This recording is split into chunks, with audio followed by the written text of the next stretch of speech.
Hi, this is Ray, and welcome to the Money in the Bank 2016 reunion on WrestleBeards Worldwide.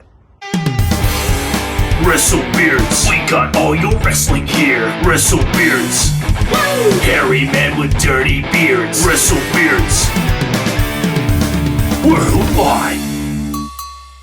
Hi everyone, and welcome to WrestleBeards Worldwide. I'm your host Shrek, and today we have a very special show. It is the 9 and a bit year reunion of the time I went to Money in the Bank in Las Vegas with this guy, Ray. How's it going, What's up, Ray? everybody?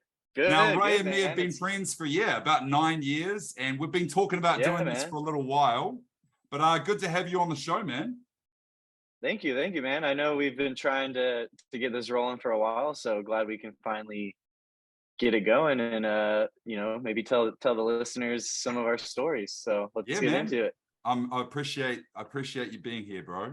Well, we normally start when we have a new guest with a little segment called Then, Now, Forever, where we talk about, what happened back then, what's happening now with you, and maybe what's happening in the future. So we'll go through that format. Could be a little interesting considering I know a bit about your wrestling prowess, but we'll get into it anyway. So back then, where did we meet? Tell us about how we met, Ray. Oh man, so it was right after I graduated college, before coming out to LA, which I currently live in Los Angeles.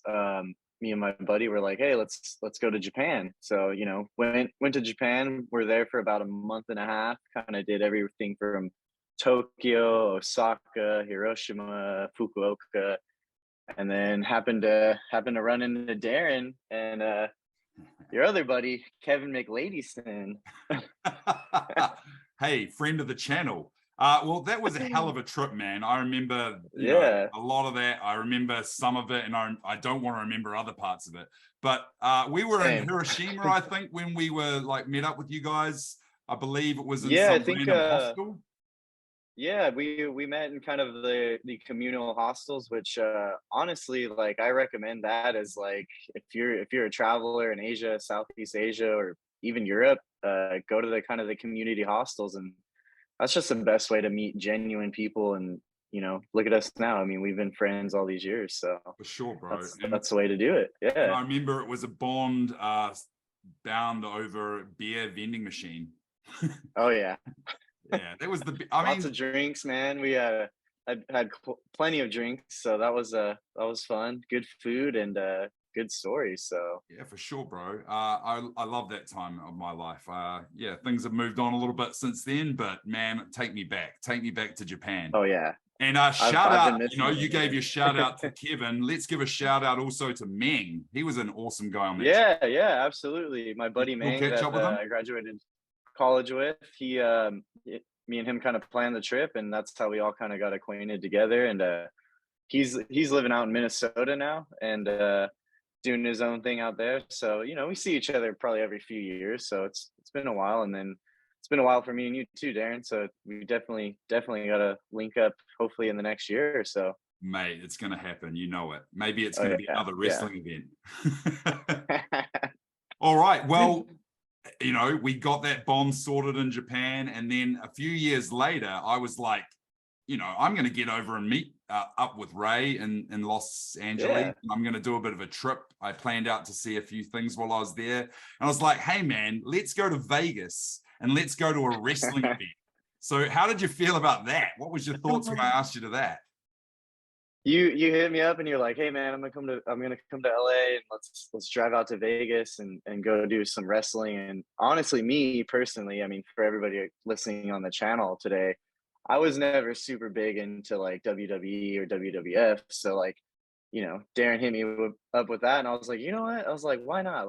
Let me try something new, and just go enjoy something fun. And Vegas is always a good time anyway. So, kind of it's a win-win. So picked you up from LAX, man. We drove straight to Vegas and, we partied and had a lot of fun and, did the Money in the Bank, which was which was quite an experience for me. And we're gonna get into that. yeah, it was good. We're gonna get into that. Yeah. Hey man, that road trip was epic as well. Like I've always wanted to do that road trip, you know, like it's always been talked about. And yeah, man, it's such a beautiful drive, so many cool things to see, so bloody hot. oh yeah, man, you're driving out in the middle of the desert, but you know, you drive past the giant 80-foot thermometer, and I remember that. when you're going through, it's like 110 certain parts of the year. So yeah, man, it's for quite sure. the quite the trip.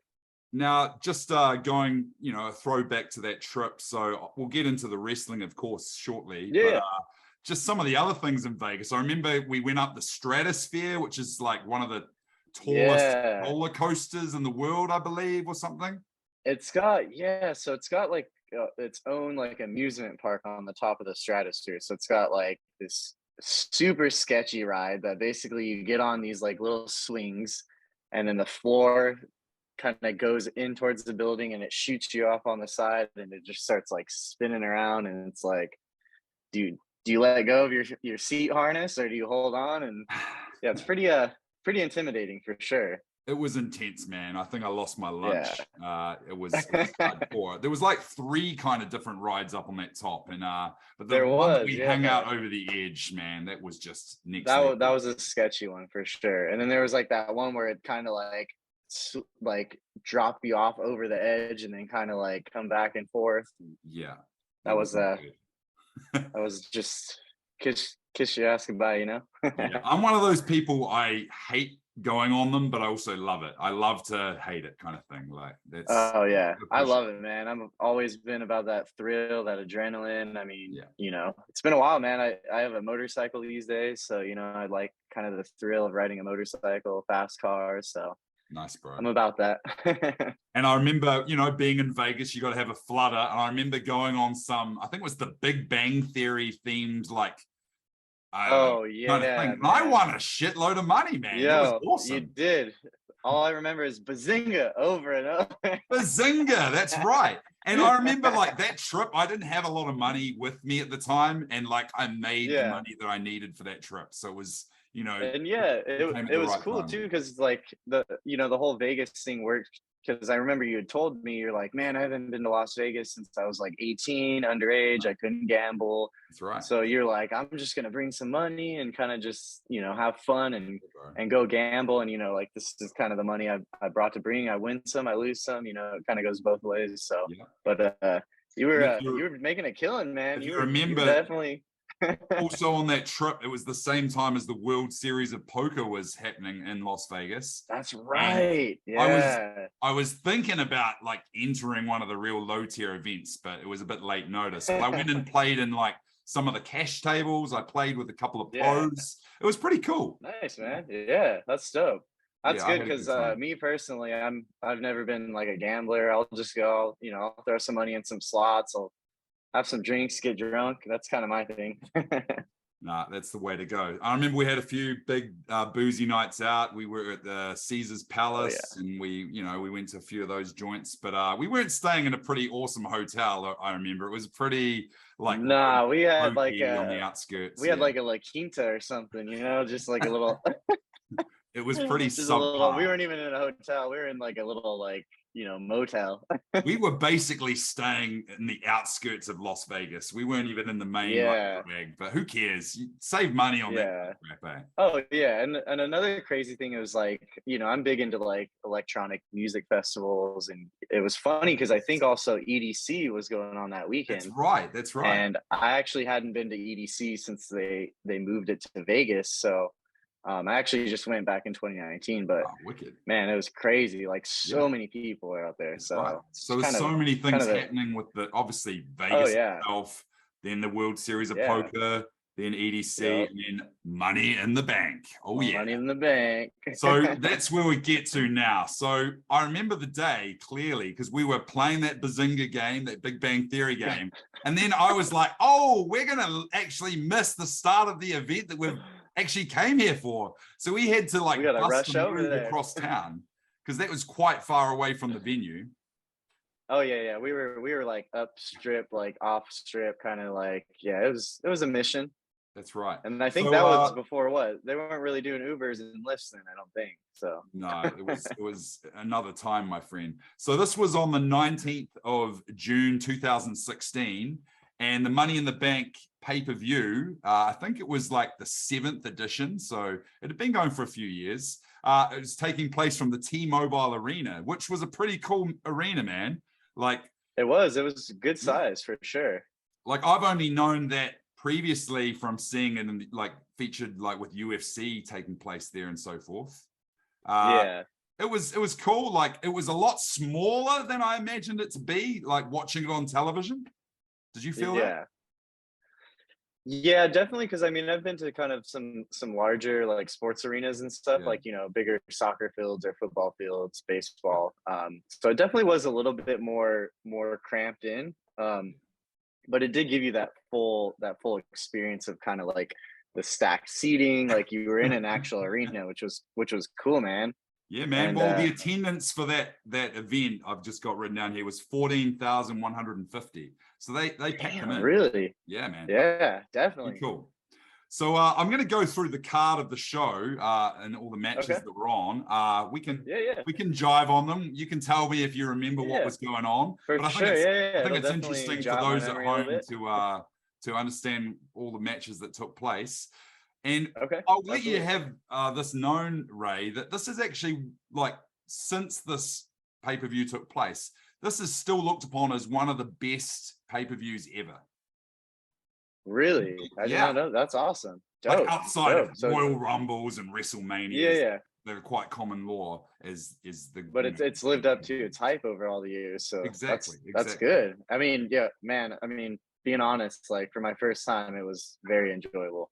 Yeah, man. Well, when we got into the venue, we actually had the nosebleed seats, and we were right. We did. Up in the corner. Like we weren't obstructed by any view per se, but we had like quite far seats away from the action. Oh yeah, we were at the bird's eye view, way up there. And I remember the crew that we had around us, like it was just us together, but the people around us, they made it fun. They were getting into it.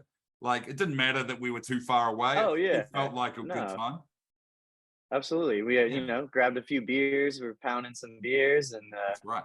And then out of nowhere, these crazy fireworks started going off. Okay, so anyway, when we rocked in, we were actually late for the pre-show, but the pre-show featured the Golden Truth, which was R-Truth and Goldust, and they defeated the team of Breezango, so that wasn't anything. Okay. And then the one that we walked in on the middle of in the pre-show was the Lucha Dragons, Lucha. And they took on the Dudley Boys, who I don't know if you've heard of them before, but they're quite a big name tag team. They're like the most decorated tag team ever. And the weird thing about the show is that they lost to the Lucha Dragons or the Lucha Bros, who literally were like a jobber kind of tag team. So that was kind of weird in the dark match of the show to have this such claimed tag team lose. And okay, so that wasn't much to miss out on. But then we got into the main event, which it was pretty cool when they started playing that theme tune.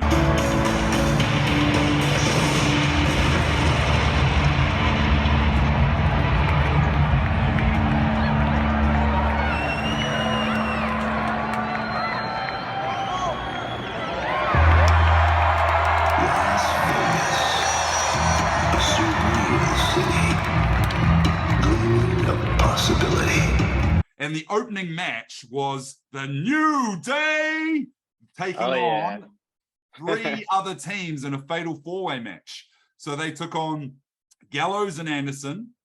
They took on Enzo and Cass. Because there's only one word to describe you, and I'm gonna spell it out for you.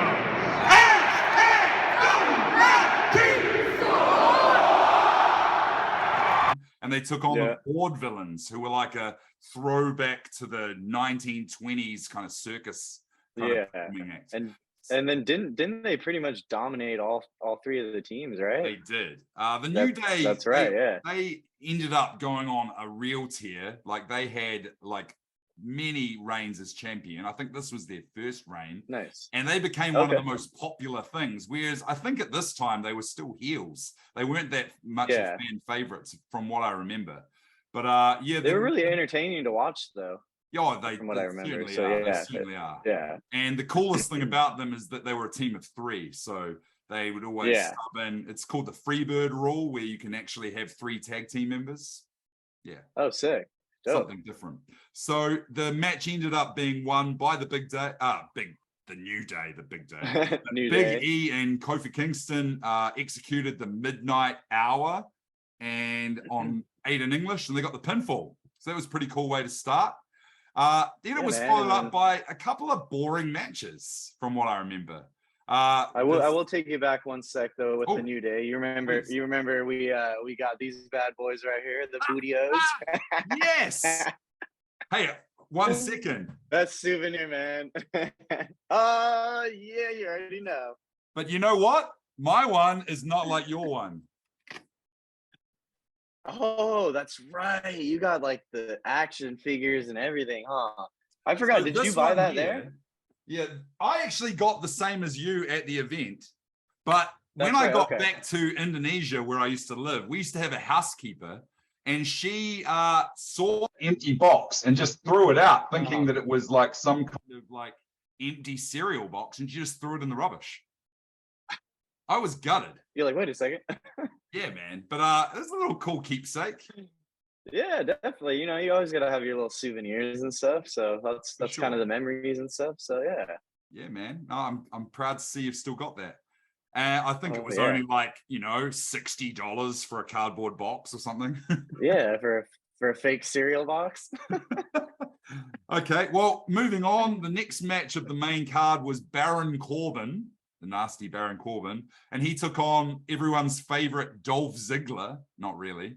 And he ended up winning with the End of Days. Now, at this point, I mean, this was like kind of a lull of the evening. So I took off and had a bit of a piss break, as they say, which I wasn't happy. I went to get some beers. I went to get some merch where we got the cereal. Yep. And that's where I picked up this T-shirt. Oh, yeah, that's right. That's right. I also got this T-shirt, which I can't believe I still have. Oh, that's right.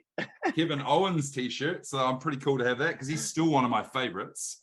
And while I was away, the third match of the main card started, which was a random tag team of women. It was the women's champion Charlotte pairing up with Dana Brooke, of all people, to take on Natalia, one of the Hart family, and Becky Lynch, who at this point wasn't at her most famous part of her career. They ended up, the champion Dana Brooke ended up beating Natalia and Becky Lynch. And as I was coming back into the arena with all my gear and my swag and my beers, I saw Natalia turn on Charlotte as she was putting out the hand for like a, goodwill after beating them, and actually turned heel, which was interesting. Natalia is one of my least favorite wrestlers, by the way. Do you remember anything about that? No, but wasn't that kind of like a surprise, like turn of event right there? That's right. Yeah, it was quite shocking. Yeah, for sure. And then we moved on to the next match, which was Apollo Crews. He's always been kind of a dud as well, to be fair. And he was taking on one of my favorite wrestlers, Sheamus, the big Irish Celtic warrior. Sheamus. And they had the represent the Irish. That's right. And Apollo Crews actually ended up beating Sheamus. Like, this was a weird show for the worst matches on the card, having crazy outcomes. Yeah, no, absolutely. Kind of like just like tables turn for kind of some of the underdogs, That's right. But then we move on to the main part of the card, which was totally epic. The next match was AJ Styles, who, I don't know if you know this, Ray, but AJ he didn't make his name in WWE. He was famous outside in TNA, which is now known as Impact Wrestling. And, they were never as big as WWE, but they were great. And he was their big star. He was their star. So he ended up turning, being a turncoat, coming over to follow the money and, the acclaim of coming to the WWE. And this match, he took on John Cena. Who basically he was John Cena. I know, right? You can't see me. And so I believe this was their second outing. They'd already had a fight at a previous pay-per-view. So this was a rematch, basically. And I've got a lot of footage, and I'm going to probably splice some in about now. There we go. Nice. So it was pretty cool. There was a bit of a trade-off of finishing moves. There was AAs, there was styles clashes. There was some finishes in there with the calf crusher and the STF. And ultimately, Cena lost, which I know. Cena doesn't lose. It was pretty cool, though. Everyone wanted AJ Styles to win, and he did. So it was pretty cool, but not in the way that you would have liked. So can you remember at the end of the match, John Cena actually knocked over the referee, and then AJ Styles' buddies got in the ring, and they did the magic killer on John Cena, and then John Cena just got covered by AJ Styles' limp body, and then the referee counted the 1, 2, 3. So it wasn't the most epic of victories, but it was still it was still enjoyable to watch. I mean, overall it was awesome.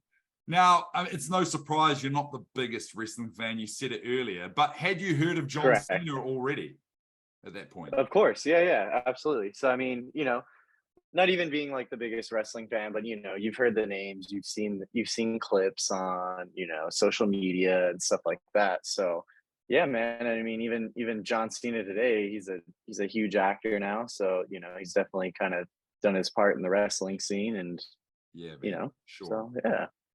Cool.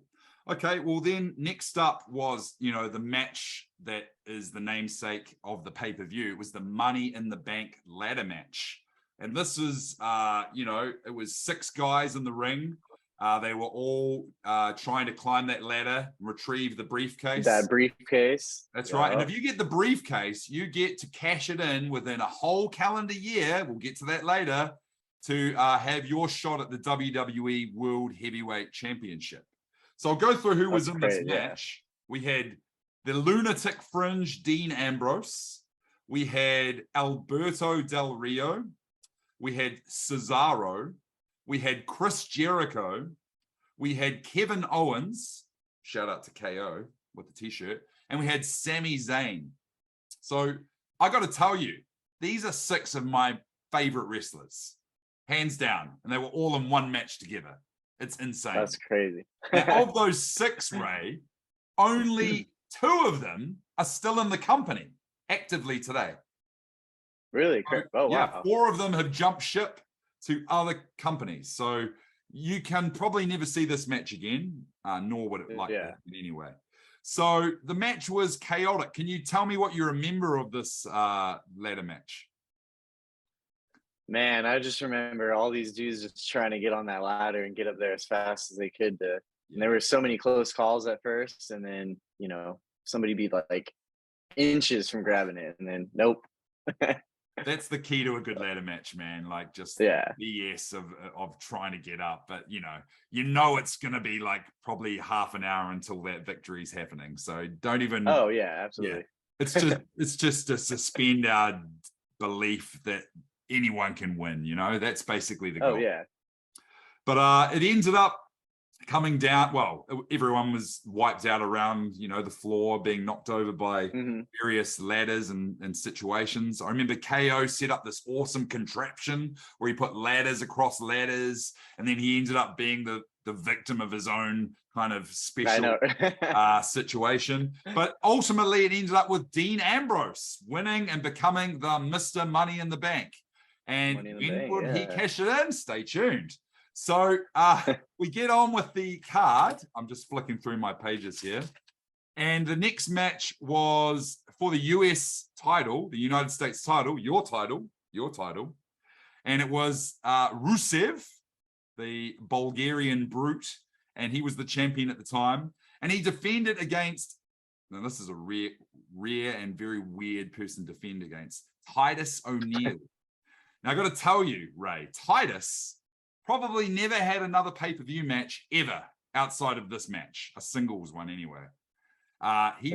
He's a massive dude. You know, he's a massive, big black dude, massive muscles.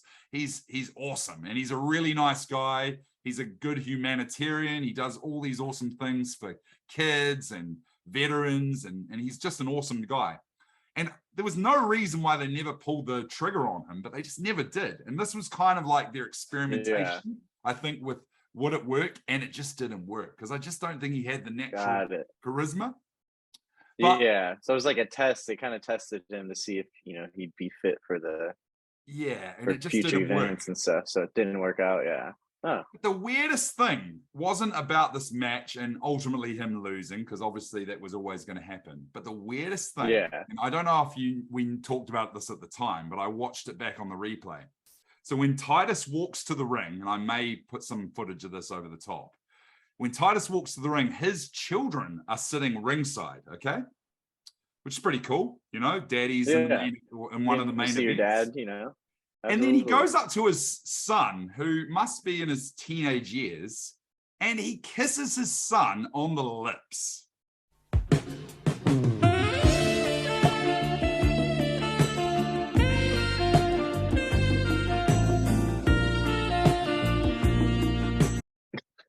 Now, how do you feel about that? I've never, I don't have a problem kissing my dad, but not on the lips. That's just a bit strange.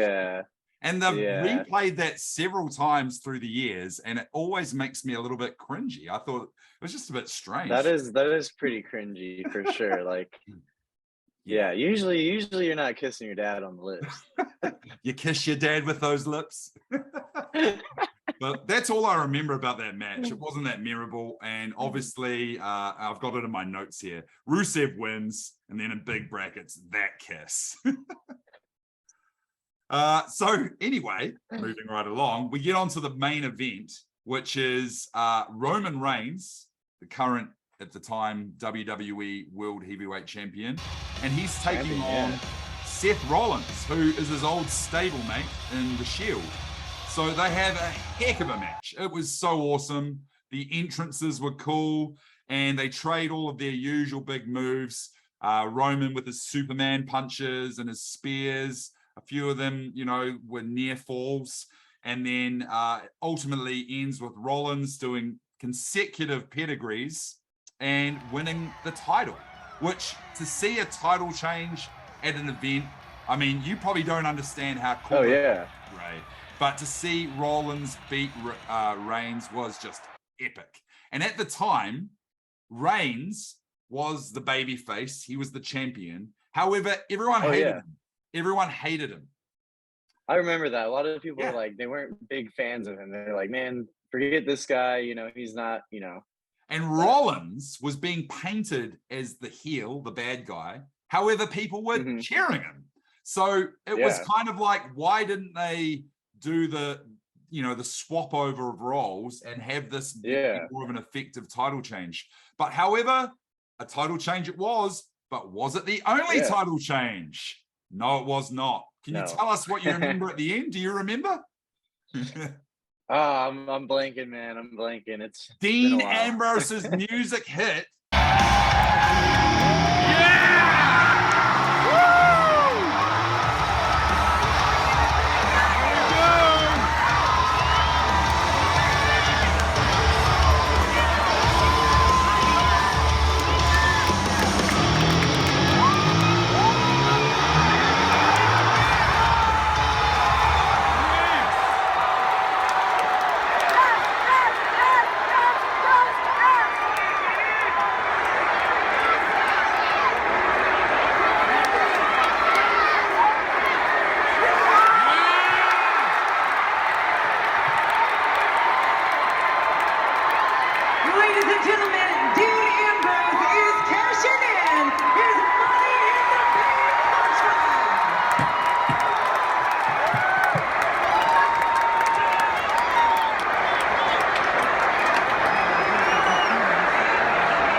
second massive title change of the same title in a matter of minutes. And it was just awesome. That's never happened like that before. And I got to let you know, Dean Ambrose, who ended up being champion at the end of the night, he was also in the same team as the other two. So all three of them were one of the biggest factions in WWE history called the Shield. And they were all the champion in the same night. It's weird. That's crazy. It Yeah. was. So what an event, though. it was a hell of an event. Now, they say that Roman Reigns lost the title that night. Theoretically, I mean, in storyline, yeah, it happened. But yeah, because he failed a wellness policy within the company behind the scenes for, substance abuse, and he was gone for 30 days from the company. I think it would have been a minor infringement, but you can't be having that with the champion. So that's kind of why they did the title change, I believe. Yeah. Yeah. So don't do drugs, kids. Don't do drugs. Definitely don't do drugs. So how did you feel? Like, that was a heck of a pay-per-view. I mean, it had its low points, you know, a man kissed his own son on the lips. And then it had its high points, 2 world heavyweight title changes. How did it feel for your first outing? Honestly, man, yeah, like you said, I mean, and from experience, like being my first ever actual like pro wrestling match in person, like, you know, I kind of didn't really know what to expect, you know. I've seen videos and stuff, but man, just overall, there's so much energy inside the stadium, like, you know, between the fans and, you know, the wrestlers. And it was just overall, it was really, really great experience. And like, I would definitely do it again, even though speaking, you know, I don't follow the sport very often, but hey, man, I'm always down for another match with you in the future. So mate, we're gonna do it. I mean, it should be Money in the Bank again, to be fair. Oh yeah, let's do it. Yeah, for sure. Well, that was then, Ray. That was then. But I want to find out what you know now. I want to find out what you know now. Okay, so I'm going to put to you a couple of questions. Let's see what you know. And if you fail, well, you know, that's okay. We won't judge you. We just probably won't have you back on the channel again, you know? So I've got some questions. Yeah. All right. We're in the WWE in this modern, you know, 2022. Who is the current WWE champion? Oof. Yeah, I don't know that one. You want to take a stab?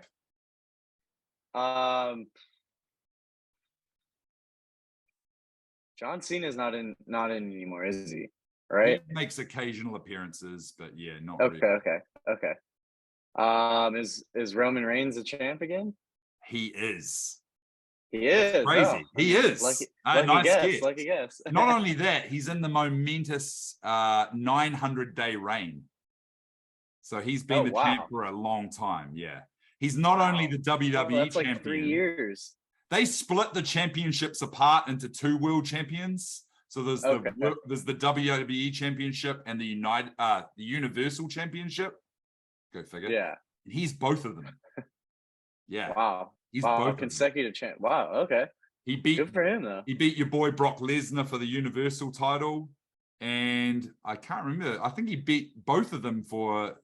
He might have beat both of them from Lesnar at some point. Is what I understand. That's crazy because to me personally, Lesnar's a huge, intimidating man. I mean, you know, I followed him a lot in the UFC sport, and that dude was just an animal. So, kind of seeing him, you know, getting beaten or hearing about him getting beaten, that's quite a feat. Yeah, man, for sure. Okay, well, my next question: who is currently in charge of the WWE? Do you even know who used to be? Nope. Fair enough. It used to be Vince McMahon. Sorry for all the listeners. You might have heard of Vince McMahon back in the day, but the current guy is Triple H. You probably heard of him. Okay. Oh, that's right. You know, it was Vince McMahon, right? Back in the day, right? Yeah, that's right. Man, only till about 2 months ago. Really? Man, yeah. I see a lot of clips on like Instagram and like all the stuff he said and just got away with back then. I'm like, how did this guy, how was he able to say this on air? Well, he got basically thrown out of the company. He's got some lawsuits pending with some payoffs he's made to various women he was in affairs with, embezzling funds go figure, and so right? forth. So yeah, it's interesting times, but they say that the company's in good hands with Triple H, and we've seen some really nice. Good progressive and awesome things happening. So it's pretty cool. Okay, Awesome. and my final question, away from WWE, do you know what AEW is? No, I don't think I have heard of. Is it another type of organization? That's right. It is. Okay. Okay. AEW is kind of the rival promotion that has started about 3 years ago, I believe, 3 or 4 years ago now. It's to WWE or the WWF, right? Yeah, it's its own thing. It was started by Tony Khan, who's one of the owners of the Jacksonville Jaguars, I believe, and he owns a premiership football team as well. I don't know which one. Oh, wow. And he started his own promotion, and he got a lot of like independent stars to be involved, and a few like guys who used to be in WWE, like Chris Jericho, who was at our pay-per-view. Oh, really? Yeah, and he was the first champion. He switched over to this. Yeah. Oh, wow. Okay. Awesome. So this is kind of a newer organization that's kind of, taking a lot of storm. The reason I tell you this is because the current champion of AEW is a guy called John Moxley, who used to be known as Dean Ambrose. So it goes full circle with that conversation. Yeah. Interesting. Okay. So he kind of did a little rebranding. That's right. That's right. Okay, I think it's his real name, to be fair. It's probably his real name, huh? Okay. Yeah. They go a bit more real over there. It's a pretty cool brand. I'm still WWE through and through, but I do watch my AEW and get into it. Okay, cool. Well, yeah, man. The last part of our normal kind of intro segment is our forever segment. I think you might have alluded to it before, but where's wrestling in the future for you? Would you like to see any more events and so forth? I would, man. Yeah, I think overall the experience I enjoyed with you, man, I definitely would do it again. And man, I'm gonna have you just kind of start getting me on the bandwagon with some wrestling, just sending me stuff to check out, and yeah, man, kind of get my knowledge up a little bit better, and then maybe later down the road I can come back and be a little more informative for everybody and the listeners. So you scratch my back, I scratch yours, bro, because you're going to definitely get this video out around your community and see if you've got any wrestling buddies. Oh, for sure. Yeah, absolutely. Yeah. I definitely have like colleagues, people I work with that are big wrestling fans. So awesome. I'll get them on the channel and have them check out this little interview I did with you. So the man. Okay, well, we'll get into our next segment anyway. The next segment is, some people say it's their favorite segment. It's the WrestleBeards top 3. Basically, we're going to have a topic of choice, and we're going to count down from our third to our first favorite of that topic, and just shoot the breeze, basically. So today's topic, I thought, because you're out in LA, they call it Tinseltown, Hollywood. The city where movies and dreams are made in LA. City of Angels, we got it all. That's right. So, it's the town where a lot of our favorite and famous movies were produced and, were filmed, I guess. So I thought we'd go with who were some of the biggest crossovers from the wrestling industry to the mainstream audience, for whatever reason it may be. So I thought I'd let you start. Who's your third pick as one of these people?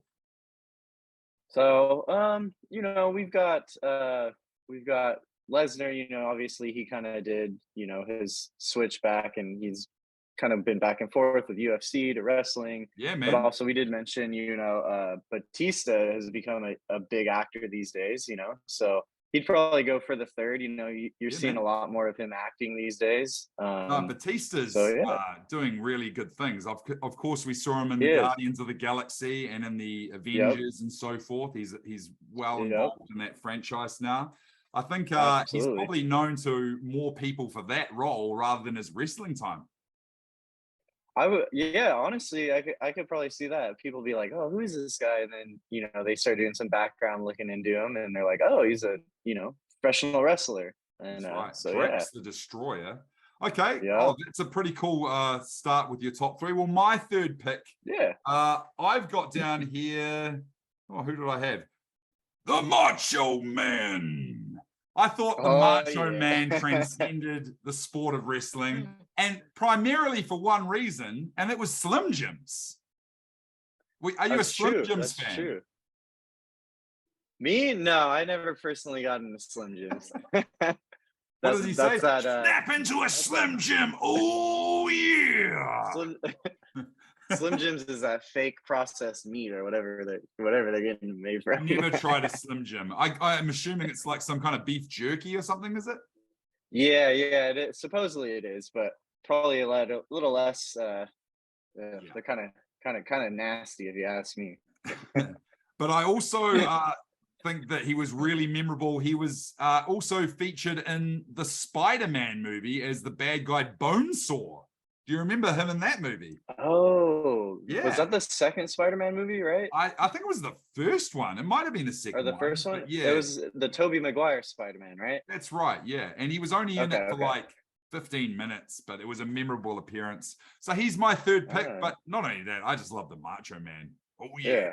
I know, right? Oh, yeah. All right. What's your second pick for the best crossover from wrestling? Second, we're going to have to go with John Cena. He's a big time actor these days. He's gotten some pretty cool roles in the Suicide Squad, and he's been in a lot of funny movies too. I've seen him in, so I think he's done quite well for himself, and done a pretty good transition from wrestling into like being full-time actor. So yeah, man, he's one of the biggest names out there at the moment. I think he raps too. He's tried.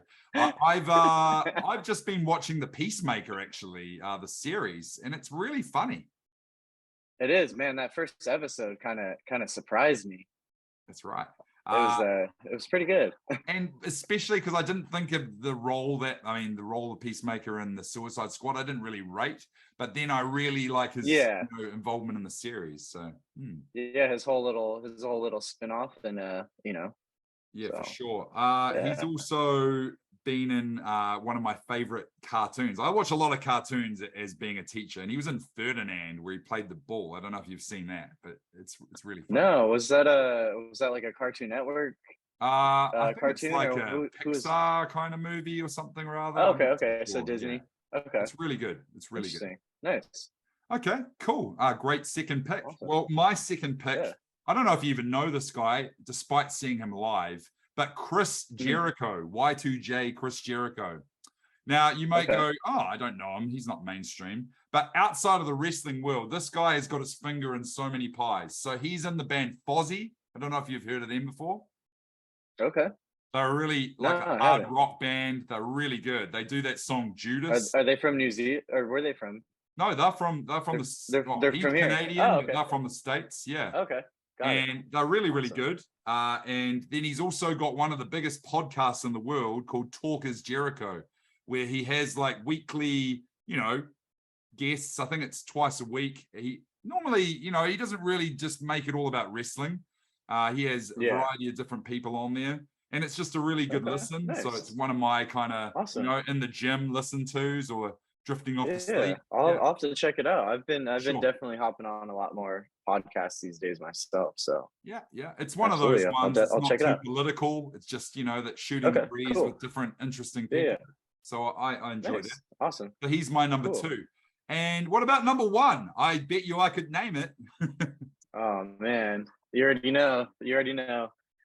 Can you smell what The Rock is cooking, baby? Oh yeah, I can smell it. If you smell what The Rock is cooking. Nice work, bro. Oh yeah. Why do you like? Man, I mean, he's just been he's a funny dude, man. I've seen him in a lot of stuff. He's doing a lot of good stuff for just people. I believe he's actually one of the biggest actors in the world now currently, and he's just been in everything, man. Kind of actually looking forward to him in that new Black Adam movie. That should be pretty interesting. So that'd be cool. It's coming out shortly. The Rock being an actual superhero. So I'm sure a lot of kids that grew up watching him are going to be like, oh, this is awesome. So yeah, no, I totally agree with you. I think, like, despite being, like you say, one of the biggest stars out there at the moment, plus, formerly being one of the biggest wrestling stars, he seems quite humble. And he seems like a Very, nice very guy. humble. He doesn't seem like an Yeah. annoying or, famed out celebrity. He seems like Yeah, he's, no, kind of the stuck up, pretentious celebrities that are like, oh no, like, like he's always open to being like, hey, these are my fans. So like, yeah. very, very humble dude for sure. No, he's a very cool guy. And I believe he did a bit of schooling in New Zealand. So that's probably got something to do with it. Oh, nice. Dope. Maybe. Okay, well, what a pick. And shout out to Moana as well. That's probably my favorite movie that The Rock has Oh, did. that's true. That's true. I like the cartoons. Yeah. I'm about the cartoons. Oh yeah. Well, my That's good, number one has been one of The Rock's adversaries at WrestleMania, and probably the biggest name in wrestling ever, despite having a lot of controversy surrounding him. And I'm not saying I think this guy's a great guy, because I don't. Yeah. But I do think that he is probably the name that's transcended the sport, and it's Hulk Hogan. Let me tell you something, brother. Let me tell you Hulk something, Hogan- brother. Yeah, let me tell you something, brother. I've been to the top of the mountain. Hulk Hogan, man, like, if you don't know wrestling, you still know who Hulk Hogan is, Oh, he's like probably one of the biggest icons of wrestling to ever do it, Like even for me personally, not being the biggest like follower of wrestling, like no doubt he's up there. That's right. And, he had his time in the spotlight outside of wrestling in Hollywood. I've got a few names of some movies here. So he was in Rocky 3. He played Thunder Lips. That was probably his biggest breakout role. He then had No Holds Barred. He was in Suburban Commando. I don't know if you've seen that one. It's one of my favorites. And then he had a couple of other movies like Mr. Nanny and Santa with Muscles. But he's featured in lots of TV shows throughout the years, and he's had his own reality shows and reality show. Yeah. I think he's a pretty interesting guy. I mean, he hasn't done everything right. He had a bit of a, sex tape there that wasn't, no one needed to see that. He had made some racial slurs and stuff. Like, that's not cool, Hogan. That's definitely not cool. Yep. That's not cool. So people slip up, and I mean, nowadays it's like everything's on video, man. If you're at that, stature, that high level, you really got to be careful with what you say. I mean, because anybody and everybody's watching. You do one little slip up, man, and your whole career could be down the drain. So no, totally agree. Be careful with what you say on. We don't see Hulk Hogan that often on TV anymore, and I think it's due to too many slip ups. Yeah. Yep. Oh well, that was a pretty good top three. You named, I'm proud of you, Ray. You named 3 wrestlers. Yeah. Well done to you. 3 actual wrestlers, for not really. You might have even got 4 in there. That was pretty cool. Oh, well, we're on to our final segment of the podcast. It's a regular favorite as well. It's our homework segment. And basically, it's where, both guests, we give something that we'd like the fans and the listeners to go away and listen to or watch, and normally it's wrestling related. I know you're not the biggest wrestling fan, but maybe you've got something to plug about yourself. Yeah, absolutely, man. So, these days, I'm a photographer, filmmaker, and kind of just hitting the gun running, and just really trying to create and be a creative artist these days. And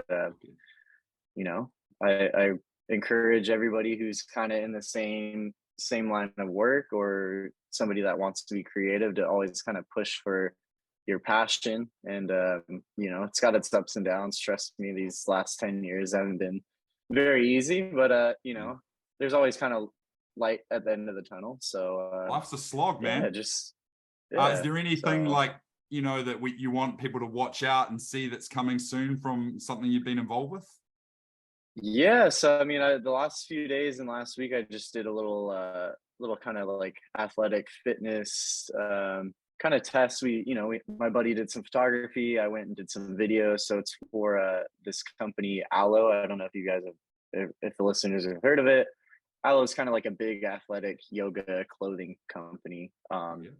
So yeah, man, just I'm excited to share that and post that on social media, and maybe even get my own YouTube rolling one of these days. So Yeah. Fantastic. Yeah, man. Hey, maybe we'll see you, you know, making something wrestling related down the line. I know, right? Honestly, I'm not opposed, man. I want to just kind of like collaborate with, you know, talented individuals, and you know, there's really no limit to kind of what I'm down for doing. So yeah. Oh, fantastic. Well, maybe we'll definitely drop some of your deets into the description Yeah, below. We want to absolutely. get in touch Cool, and cool. collaborate with you Yeah. or so forth. So that'll be cool. Absolutely. Awesome, Ray. Yeah. Anybody Okay. local to LA and whatever. So yeah. Yeah, All in. man. Maybe you'll get Hulk Hogan calling to film I your know. next sex tape or something. No thanks. Let's hope not, but No. Oh well, my shout out for homework this week. We've got a big wrestling event happening in Christchurch on October 15th at the Kaiapoi Club. It's Unified Championship Wrestling's Defining Moments. You may have watched my previous video on the channel last month. It wasn't even a month ago. It was a few months ago of their last event here in Christchurch.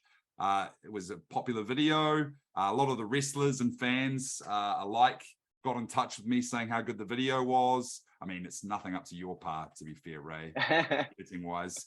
But hey, man, those new iPhones nowadays are pretty good. But it was a good, fun night. It was good to see some local wrestling, you know, up front and close.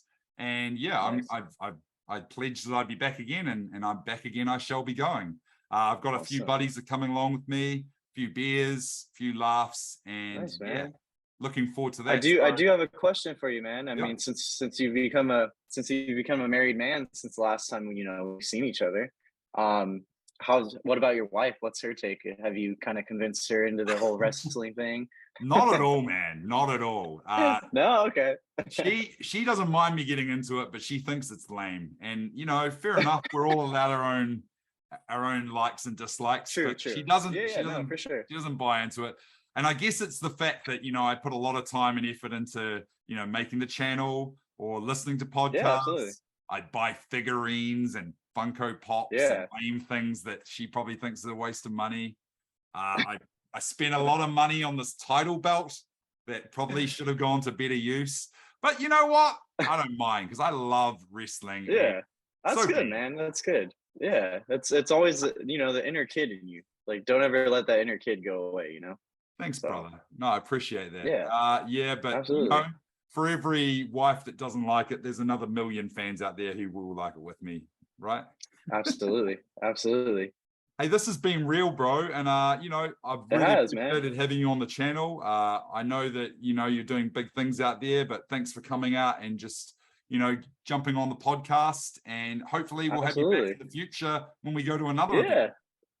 Absolutely, man. And hopefully I'll get kind of some knowledge going, and I'll have you just kind of get me up to date with things, and you know, start watching a little bit more. And hopefully next time I'm on the channel, I got a little more to talk about for, you know, all the listeners out there. And yeah, it's been real, man. It's been nice just seeing you too, man, over this video call too. It's been a long time. For sure, my friend. Okay, well, with that said, I think we'll sign off here. I've been Shrek, you've been Ray, and this has been WrestleBeards Worldwide.